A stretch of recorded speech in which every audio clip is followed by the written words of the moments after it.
A wrist fracture is a marker of increased risk for a hip fracture later on in life. I tell women that is a wake-up call. It's also a time to definitely have your bone density checked. Don't wait until you're 65.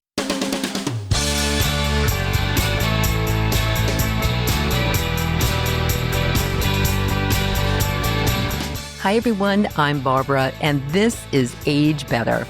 Before we start, 3 quick things. If this show helps you, if you like it, share it with a friend who needs it. And tap follow so you never miss an episode.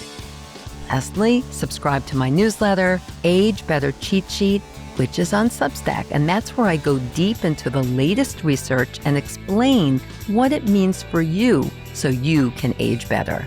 The Substack link is in the show notes, so check it out. Now, today I'm replaying one of the most important conversations I've ever had on this show. My guest is Dr. Jocelyn Wittstein, who's been on the show a few times. She's an orthopedic surgeon and sports medicine specialist at Duke University and the co-author of the Complete Bone and Joint Health Plan.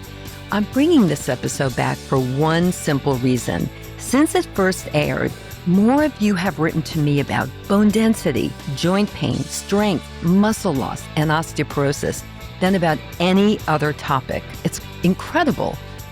And Dr. Wittstein answers the questions I hear most. Like, is it too late to build bone back after 60? It is not. Can you jump even with arthritis? Well, you might be surprised. And what your DEXA scan isn't actually telling you. So whether you missed it the first time or you need to hear it again, this one is worth your full attention. Okay, everyone, get ready to age better.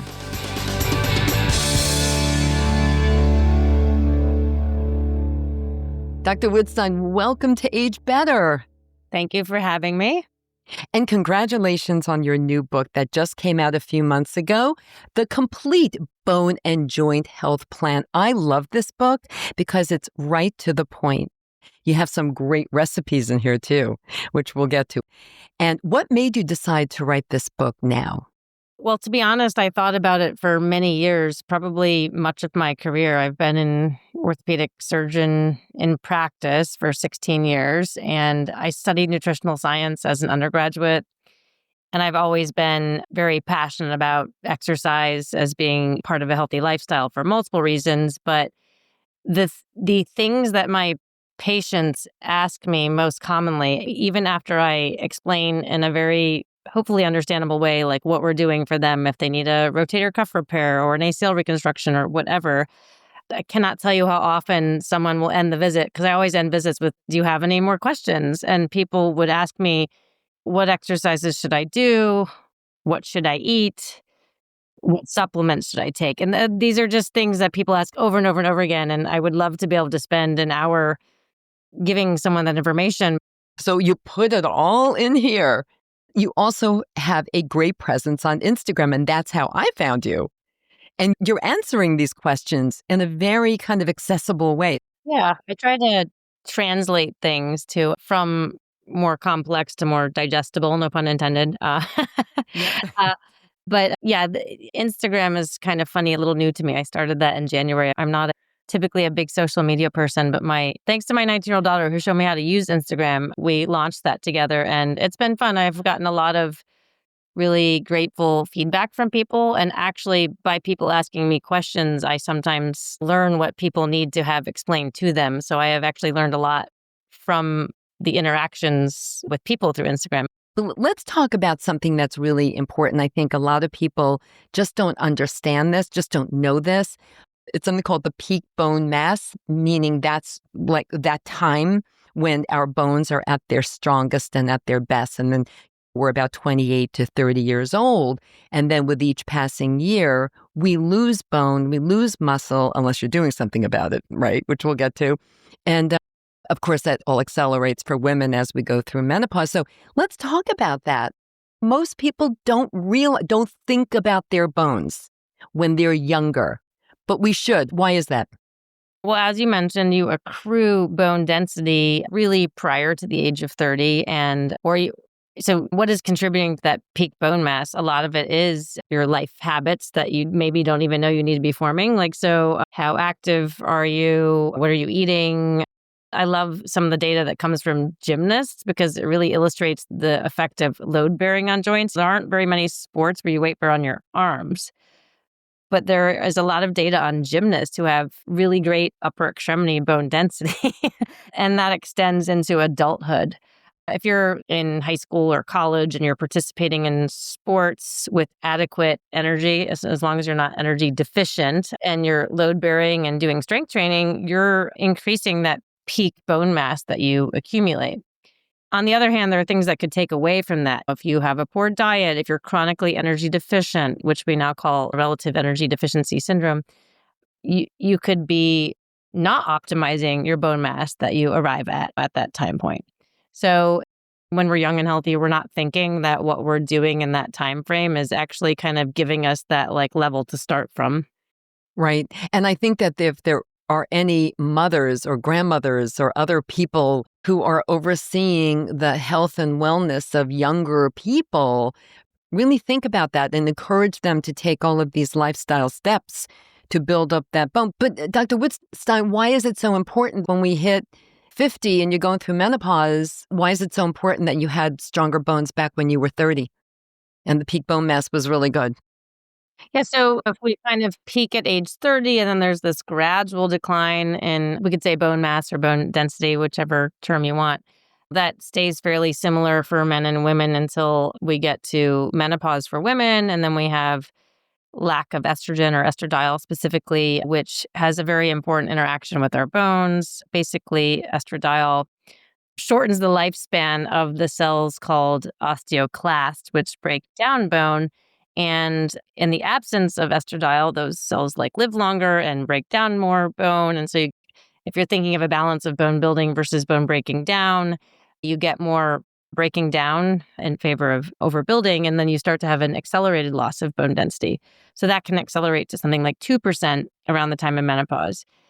So then if you kind of arrived at that age with maybe not optimized bone mass from your youth potentially, then it's declining. This can be a double whammy. And I want to be careful when I say this because every time I say this, people will get upset and be like, oh no, there's nothing I can do now. I didn't know this. Maybe you're a woman who wasn't involved in sports growing up. Maybe that wasn't even a thing in your school at that time, right? That was me.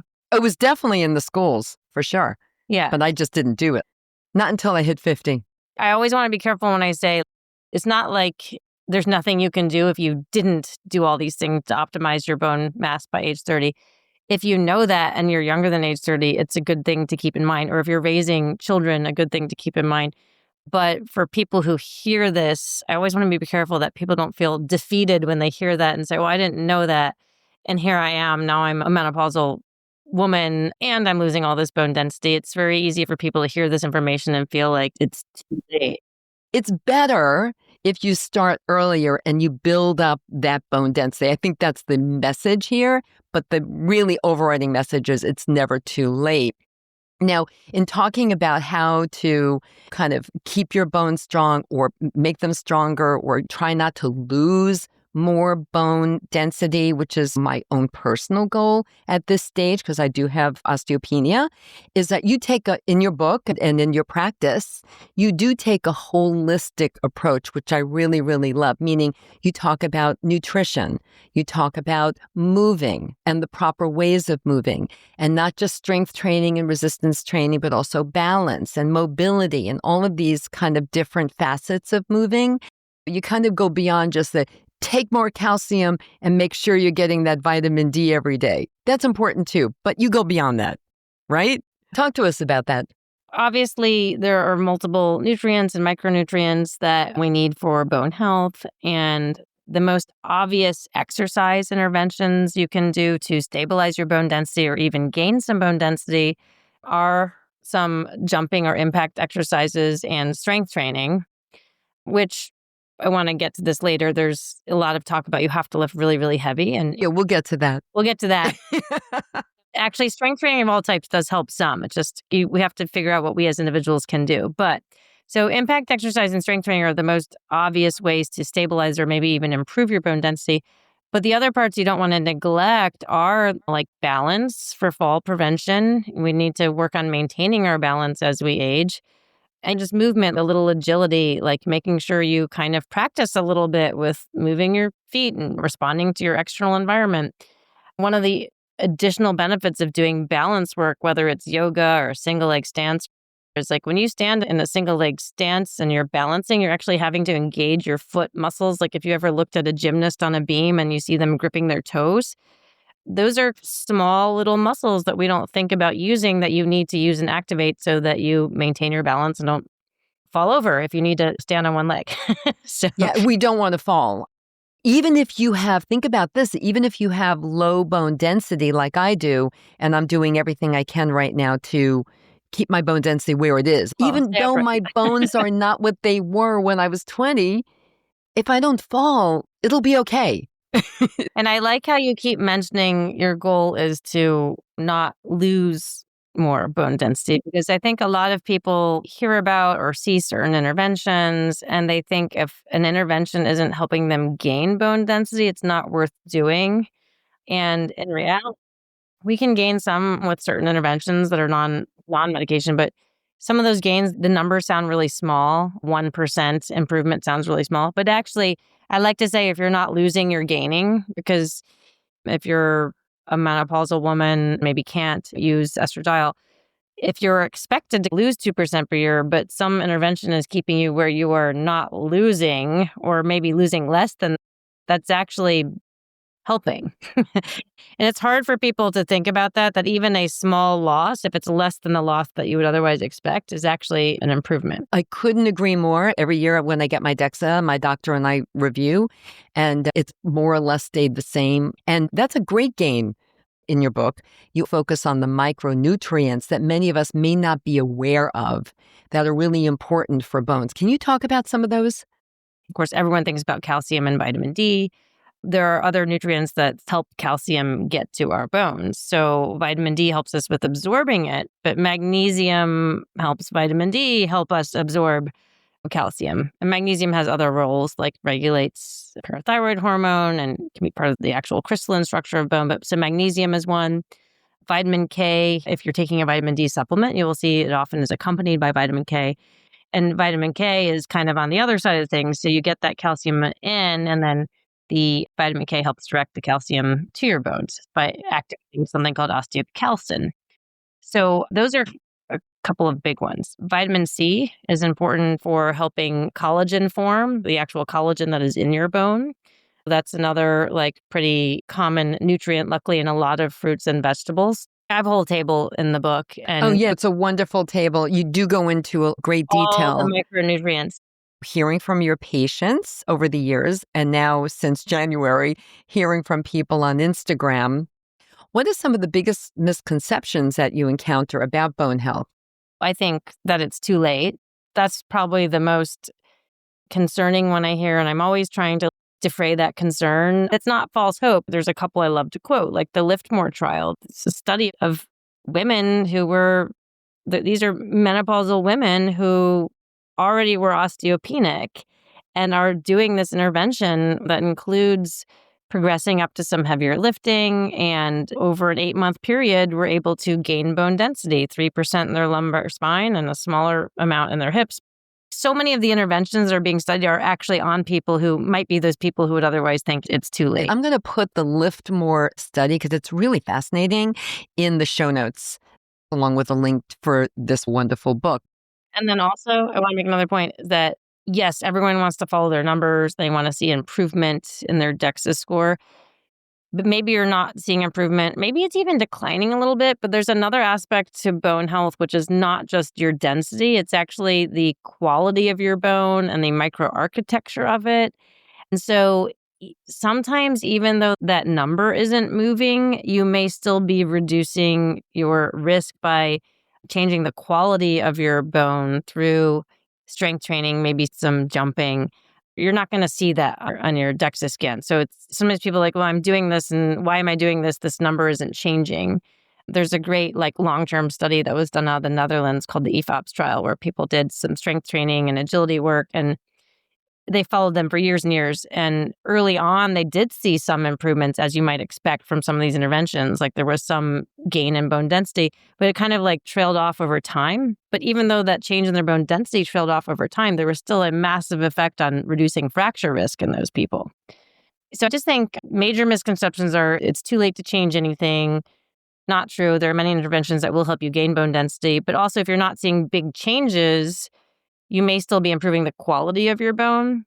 And then the other kind of aspect of misconceptions is that these small changes aren't a big deal, but small changes, they really are a big deal. Like a 1 percentage point gain when you're talking about bone density, it sounds so tiny, but it's a big deal, big gain. So It really is. And I just want to get back to that microarchitecture aspect of your bones for a second. There is that layer that can be added to your DEXA, which I get every year now, TBS. And I've been encouraging my audience for 5 years to ask for that. Not every facility offers TBS. It's the extra software. It's a layer on top of your DEXA. It's not an additional test. It's done while you're getting the DEXA. It's covered by insurance in most cases, certainly is with me. So everyone, just a reminder, if you're scheduling a DEXA, to get the TBS layer on yes, top of it. you may see some improvement in your trabecular bone score, but maybe not perhaps as much in your regular DEXA score. Yeah. Right, exactly. And that is exactly what happened with me. It was very encouraging, kept me motivated too. So I want to flip over now to inflammation. Inflammation, as we know, is really almost the root cause of so many things, so many chronic conditions, including joint issues, or certainly rheumatoid arthritis. And I'm so happy that you focus on that in your book and in your practice. And you have a lot of recipes. They're anti-inflammatory or anti-inflammation, will help to strengthen bones. How do you view inflammation as it affects the bones and the joints?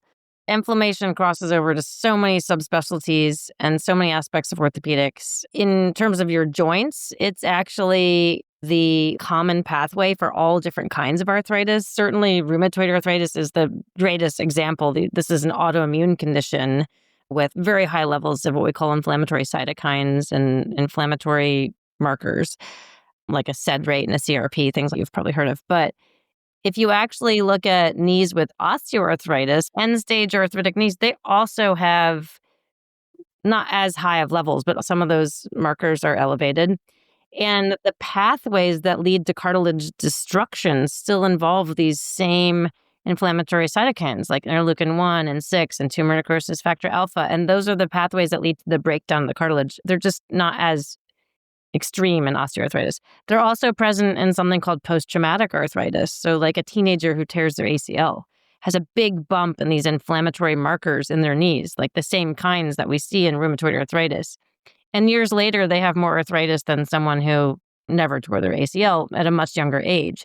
So inflammation is at the heart of cartilage breakdown, regardless of what type of arthritis you have. Caveat, I always want to emphasize this. If you have rheumatoid arthritis, do not think that an anti-inflammatory diet is going to reverse or stop your rheumatoid arthritis. There are wonderful, amazing interventions that rheumatologists can provide to you that will stop your autoimmune condition. And unlike osteoarthritis, which you can't just like stop, you can actually like stop that autoimmune attack of your joints with these medications. So I always worry about people reading something like this book thinking it's going to be a cure-all for rheumatoid arthritis. That's not what I'm intending to say. Interestingly, though, a lot of studies of anti-inflammatory food components that can be put into supplements, a lot of them are done in people with rheumatoid arthritis because you can see measurable responses to inflammatory cytokines. Like there's studies looking at omega-3 fatty acid supplementation and reducing inflammation in people with rheumatoid arthritis, or there's a study of quercetin supplementation, for example, showing that benefit. And I take a lot of that information in my mind. I think that also can apply to other types of arthritis because, again, you're reducing inflammation. But when you think about what is the effect of inflammation on bone, it's a little bit less direct. Like, okay, there are these inflammatory cytokines that lead to the breakdown of cartilage and joints. But in the process of what breaks down bone, some of those same inflammatory markers and cytokines actually are part of the pathway that leads to bone destruction as well. And some of the anti-inflammatory components of your diet that may help reduce inflammation, help your joints, like short chain fatty acids from eating a lot of variety of fruit and vegetables. And our gut flora will create short chain fatty acids. Those have been shown to reduce inflammatory markers and potentially reduce symptoms of inflamed joints. But that may also help with the bone breakdown process. That's actually one of the theories behind that prune study I posted on. Yes, no, the prune study is amazing. Can you just talk to us about that? I'm not trying to say prunes are going to cure your osteoporosis. I thought the study was well done. It was a study where women who were menopausal with osteopenia were randomized to like no prunes or eating 6 prunes a day. There was another study group that included 12 prunes a day, but it had high noncompliance, and I can imagine that would be hard. Sure. That's like a little overkill on the prunes. Yeah, it might be cause some GI issues, but the 6 prune group, they followed them for a year and they gained a little bit of bone density in their hip. And it's so maybe like what is behind that? Is it the fiber content generating short chain fatty acids, which may then inhibit some of these inflammatory cytokine pathways that contribute to bone breakdown? Is it that there's some of the nutrients in prunes, some vitamin K, some boron, which are micronutrients that can contribute to bone health? I don't know the exact cause. The study was funded by a prune association. Yes. You always have to look at everything with a grain of salt, but I think it was reasonably done. There was a control. They recognized the weaknesses. I love prunes for other reasons, so I didn't have an issue with that. I feel that it's just adding to your toolkit of bone health, exercise, eat well, everything that you talk about in your great book. And prunes should be one of those things you add into your toolkit. If you hate prunes and they give you GI distress, do not feel like you have to eat 6 prunes a day. This is a good time to move to another question. You like to say in your book that it covers really every style of eating, whether you're omnivore or carnivore or whether you're a vegan. It's important for people to realize that it doesn't have to be dairy. Talk to us about that. Some plant-based ideas. Yeah, so I think you can get a lot of calcium from non-dairy sources if we're specifically talking about calcium. You have to be, I think, more thoughtful about it, more careful about it. I'm not a vegan. I love Greek yogurt and skyr. I definitely get some calcium and protein and through those sources. But there's a little bit of like, I think myth busting always to be done about like where you can get your calcium. And the biggest myth in the plant-based side of it is that spinach is a good source of calcium. Spinach is really good for other reasons. It has antioxidants and other vitamins and minerals that are important. And it's not that it's an unhealthy food. It's just not something I would rely on for calcium because it has very low bioavailability of calcium. You're just not going to absorb a lot of the calcium. On the other hand, there are other plant-based sources of calcium that have high bioavailability and are a good source for you. The plant source with the highest bioavailability of calcium is bok choy, but also other cruciferous vegetables, which broccoli, cauliflower, Brussels sprouts. One that people don't think about a lot is basil seeds, which hydrate. They're kind of like chia seeds. They hydrate a lot faster, and you can put them in almond milk. I like to put them in a Greek yogurt with fruit, and then you're getting the protein, the calcium from the yogurt, the calcium from the basil seeds. You're also getting some omega-3s. And then you get some fruit in there. I love that combination. But if you're someone who can't have dairy, you could put that in like a soy-based yogurt or an almond milk. So that's sort of like one I think people don't think about a lot. But yeah, there are ways to get calcium outside of dairy.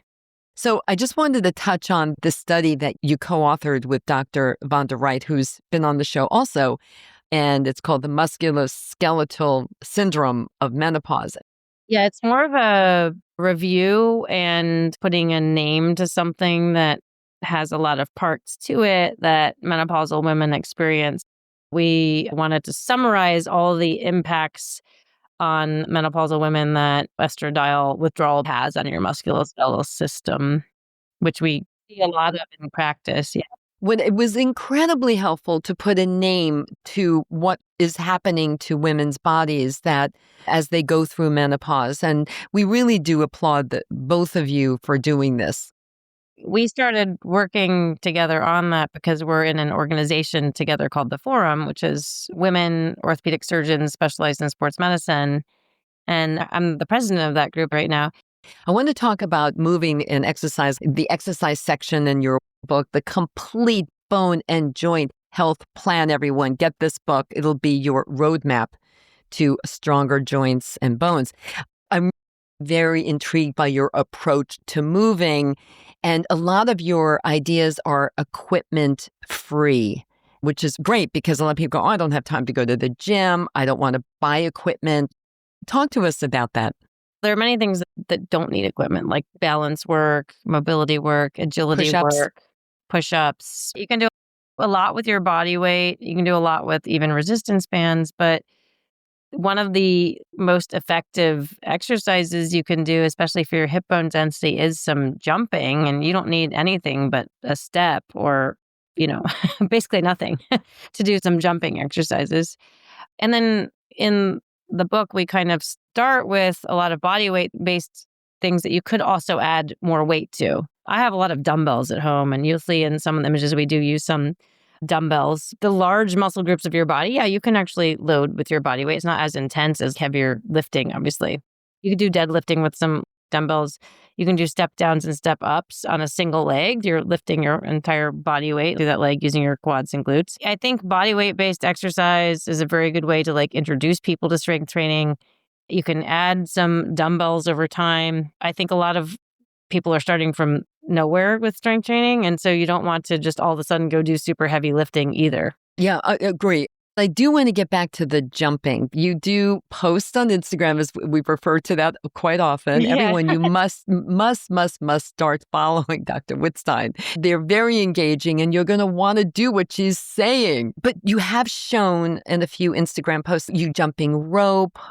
So there are two questions I have. One is actually from someone on Instagram. I'm going to read that in a second. But first, I want to ask you about me. I mentioned I do have osteoarthritis. I do want to jump a little bit more, but I'm a little afraid of it because of my osteoarthritis. Can you tell me what to do? I think you can't consider joint health separately from bone health. It's so confusing. You're like, oh, I should jump and slam into the ground really hard, but then I have knee arthritis, and my knee arthritis doctor is telling me avoid high impact because that's bad for your knees. So how do you thread the needle? And I think, I like to tell people, every individual is different. So arthritis can be mild to moderate, and you may tolerate doing 30 jumps 3 days a week, which is a good level of intervention for stimulating bone density. But if you're trying to do that and your knees are swelling, or the next day you're suffering for it, you're probably exacerbating the arthritis. This is the same thing I tell my patients who love pickleball. If you play pickleball for 2 hours and the next day your knees are swelling, you're exceeding what your cartilage will tolerate. So then we need to find ways to modify, and it's okay if you need to modify. It's okay if you can't jump off of a big step, or you need to jump off of a smaller step, or you need to do heel drops instead of jumps because that's better than doing nothing. Some of my patients actually have less knee pain jumping on a small trampoline, like a rebounder, people call it. It's better than not doing any impact. And studies of pool-based exercise, if you can't jump on land, you can do some pool jumping in a shallow end or somewhere where you can get at least some of your torso out of the body. You're generating resistance from the water by jumping. You're cushioning the impact some, so you're getting less of that stimulating effect, but you're also using your muscles. It's not as effective as land-based jumping, but in comparison to being sedentary, it is doing more for your bones. So you just have to meet yourself where you are. You can't be making your joints swell up and be limping for days after. That's probably also a fall risk. So you have to listen to your joints. And I tell people with arthritis, honestly, sometimes running gives people such joy and identity. And if your knee swells a little bit and it goes down, it's manageable. That's different than your knee being the size of a grapefruit. Then it's a matter of, is the joy it's bringing you outweighing the discomfort? And maybe you can run less, but spread it out over several days or different surfaces. Now I'd like to get to a question from Cindy on Instagram. Hi, Barbara. I recently discovered Dr. Wittstein myself.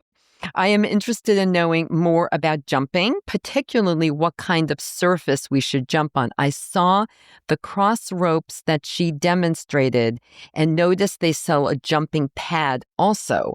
My question is how jumping is affected by different surfaces and what is best. For example, if I jump in the house on a carpet, does that decrease the effectiveness?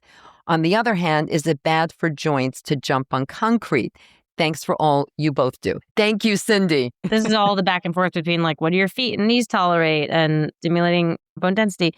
So a thicker shoe as compared to barefoot is going to diminish the load. Now, like a drop jump or a big squat jump with a rebound, those are going to create a ground reaction force that is definitely more than 3 times your body weight. So if you're cushioning it some, every surface is different, but a little cushioning is probably, you're still probably going to still have like that impact.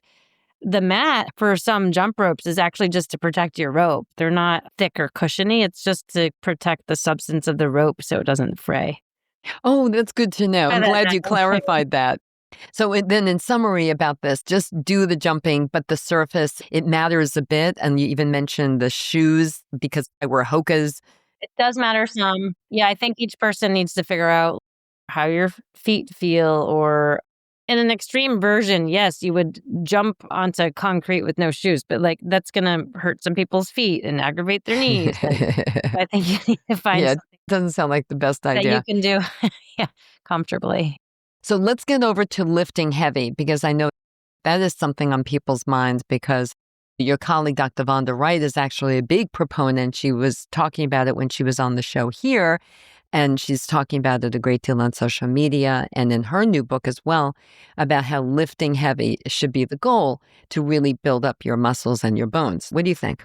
Yeah. So if you look at studies of low intensity strength training versus intermediate versus high, certainly we see larger gains in bone density with the higher intensity lifting.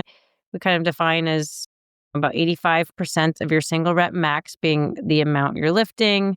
And then people are like, what is that? I don't even know what that means. I just tell people, think of the amount of weight where you could get through a set of like 6 repetitions, and the 6th one is the last one you could do with good form. That would be like high intensity. Most people don't really know what their single rep max is.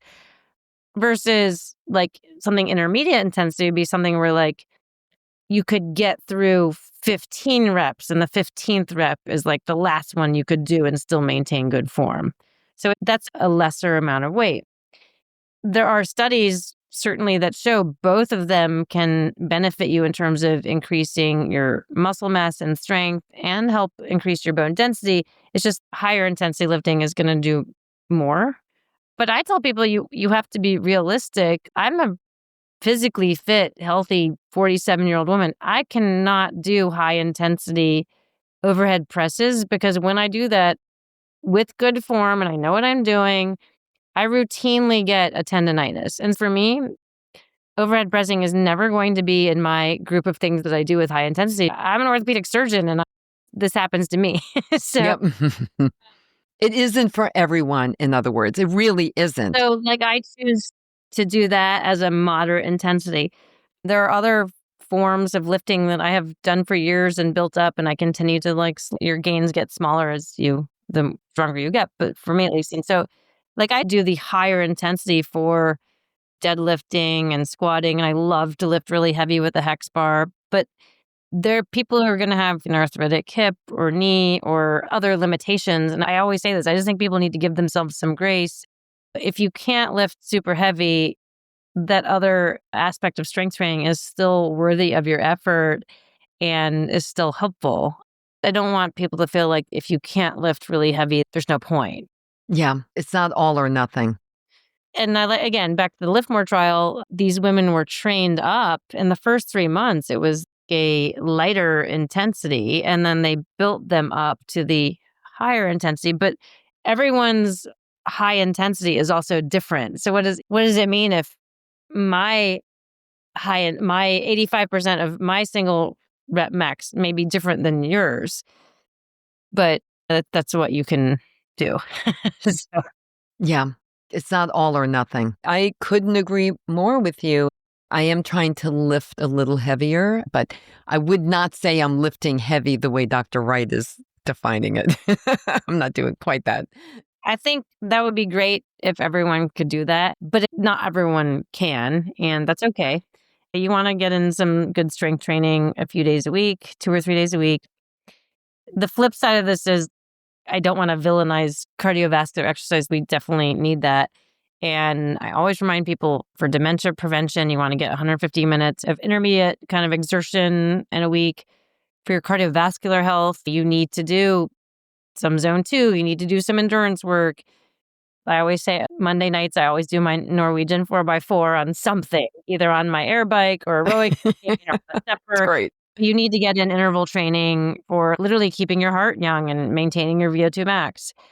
Yes, strength training is very important, and the cardio is too. And sometimes you can multitask doing some agility work and some jumping, and you're getting some cardio in. So you can get 2 for 1 sometimes.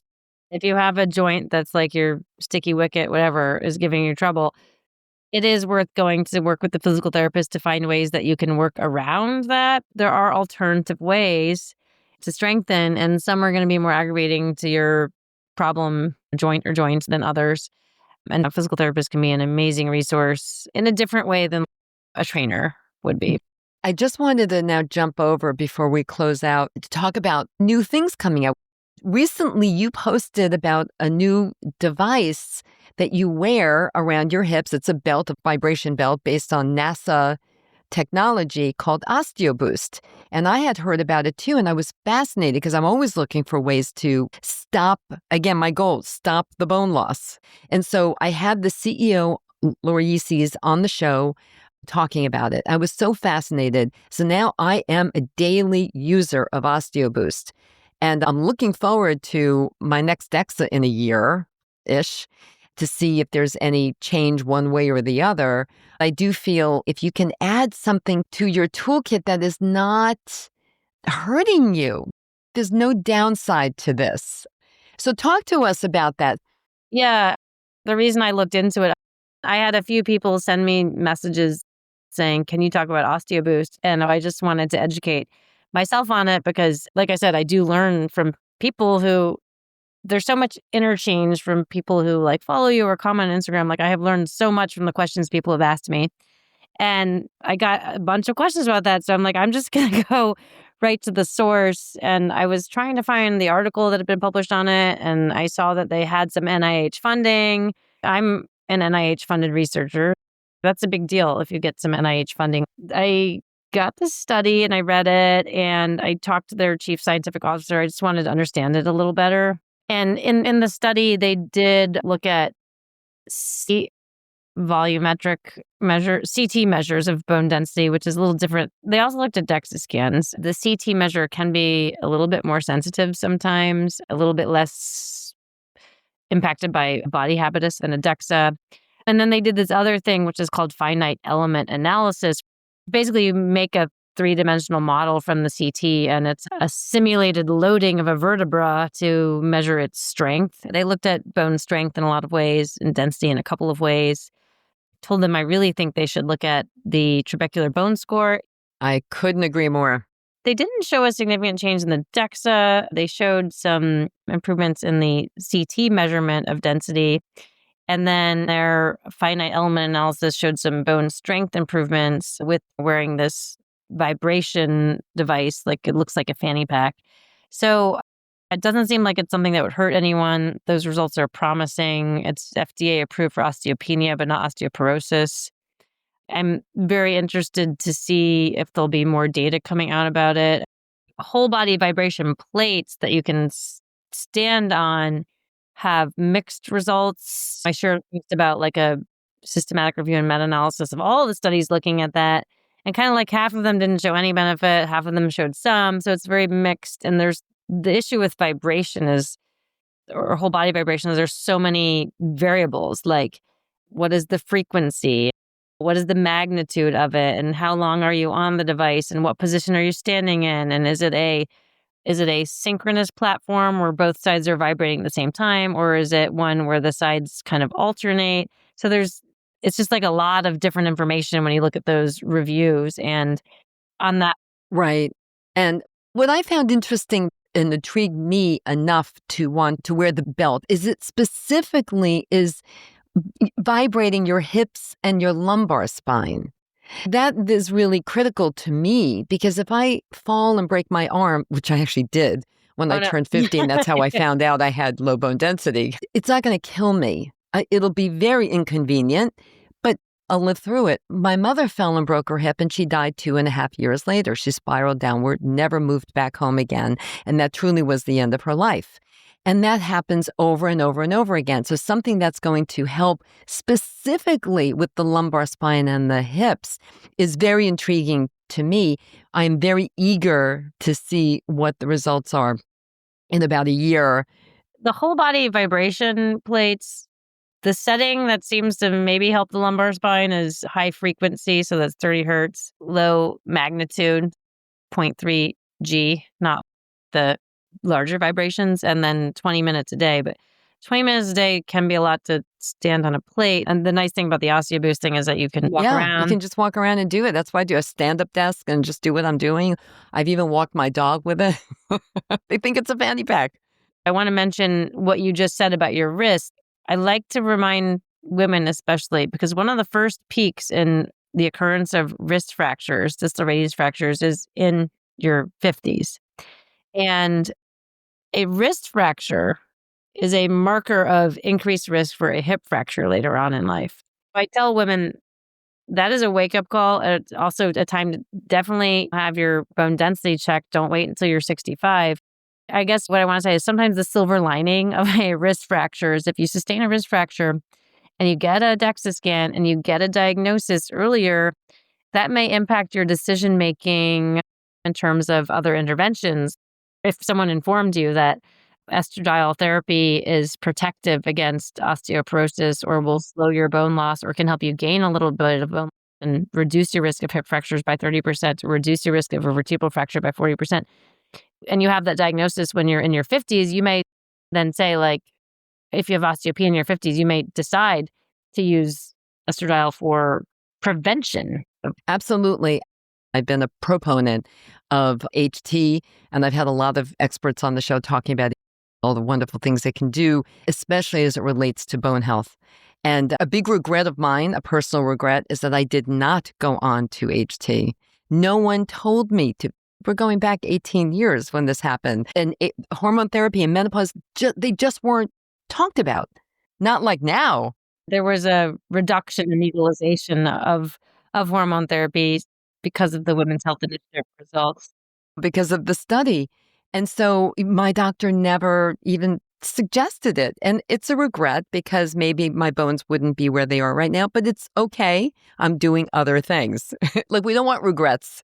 And whenever we talk about the benefits of hormone therapy, I also just think it's important to know, like, there are some people that can't use hormone therapy for other reasons. And just like when we talk about your bone mass peaking at age 30, same thing. Like, I never want someone to hear that message that, oh, the estradiol is so helpful in protecting your bones. It doesn't mean that if you can't use that there aren't other things that can help you. Obviously, diet and exercise interventions. And there are even, depending on the individual, sometimes different options like a selective estrogen receptor modulator for some people that may also help with bone density, having other side effects. But I think people to have on your team, an endocrinologist, your women's health doctor, a physical therapist, an orthopedist, if you're having joint issues, have a team to help you with all those aspects. It's good to have a team behind you, everyone. Oh, Dr. Wittstein, this was a great conversation, and we covered so much. Before I let you go, can you share your top 3 takeaways that you really want everyone to remember from today? Yeah. So number 1, it's never too late to start working on your bone density. And we talked about top ways to do that through an exercise aspect are including some jumping exercises and strength training. Number 2, for people who can use it, hormone therapy that includes estradiol is prophylactic against and helps stop progression to osteoporosis, not one of the more commonly known utilizations of that medication. And then if you just think about yourself as a whole person, think about your diet, think about your movement, think about your exercise patterns, but don't be afraid of seeking actual medical help, which may ultimately, in some cases, include medications for osteoporosis. There's a lot we can do to help ourselves, but there are times that those medications are actually needed to help you not break a hip as you get older. So absolutely, don't be fearful of those medical interventions. they may be part of your plan, you can still include these other aspects. Yeah, thank you for that. And as always, everyone, when we're talking about bone health, I always direct you to the Bone Health and Osteoporosis Foundation website. You all know I've been connected to BHOF for over 10 years. I manage our wonderful marathon teams and several very important marathons like the Sydney Marathon, New York City Marathon. And before we sign off, I just want to remind you, there will be links in the show notes, including how to follow Dr. Wittstein and information about this wonderful book, The Complete Bone and Joint Health Plan. It really has so much information and it gets right to the point. Well, thank you for having me. Thank you so much, and I hope you'll come back. For sure. Okay, bye, everyone. Talk to you soon. Bye. Thanks for tuning in, everyone. If you enjoyed this episode of Age Better Podcast, please do a few things. First, share it with all your friends and family. Then, subscribe to Age Better wherever you listen to podcasts, including YouTube, so you never miss a single episode. Finally, if you have ideas for topics you want me to cover in a future episode of Age Better, send an email to agebetterpodcast@gmail.com or reach out to me on social media. Until next time, remember this: we can't control getting older, but we can control how we do it. Talk to you soon.